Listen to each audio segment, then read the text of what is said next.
Okay, so I'm going to share a couple different ways that you can do spiritual washes, but I do want to preface with the best type of spiritual washing that goes along with cord cutting is going to be practiced alongside divination. Meaning, even if I tell you these different spiritual washes might help you, without me being able to read your energy and understand what's attached to you, I can't necessarily get to the root cause because I don't know a lot about you and your situation. And I practice many different styles of, as folks would say, magic or santeria, hoodoo, brujeria, and so something that I always pride myself on, like many other practitioners, is we will not perform some sort of working without divining first, because we want help from the other side whenever you are doing cord cuttings and things like that. But just to say that, just make sure that you are doing your divination work before you do a spiritual washing. The most common spiritual washing that most people do is using salt and water, either in your bathtub or in your shower, scrubbing your body. Just be careful if it's like not really fine salt so you don't hurt yourself. That's going to allow a lot of the energy to come off of your body. If you can get into a body of water like an ocean or a river, that's also going to help, especially if the water is moving. You can invoke the energy of water to help cleanse away any sort of negative energy. If you work with an orisha like Oshun and there's a body of water, specifically a river, then you can ask Oshun to help you. Or if you're at an ocean, you can ask Yamayat to help you.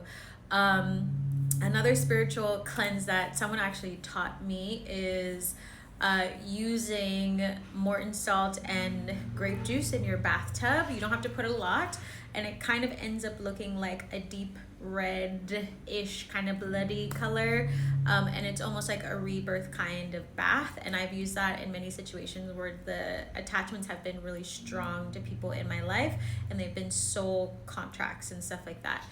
Other ones that you can do using blue indigo cubes, you can use that with coconut water, a tiny bit of Florida water, mint, and I always throw in holy water in my practices because it's just a tool that I prefer to use. Not everybody does, but it's going to be completely up to you.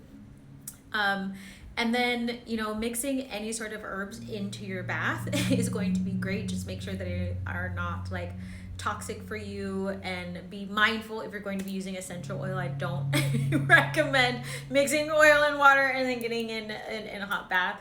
You will burn yourself, so just pay attention. So those are some basic spiritual washes that you can do. Again, if you see a practitioner like myself or other voodoo practitioners, root workers, brujeria teachers, we will usually have some sort of mixture, a spiritual wash. Likely you will carry it home in a bottle that has been brewed together, mixed together, blessed, and has extra energy in it, so that when you are doing your actual cord cutting, with the process of letting go, you were also doing very strong spiritual washes, and they might even have like, a devil's bit root or something in it that's really going to get stuff off of your body. It's a very intense process and can be extremely emotional when done correctly.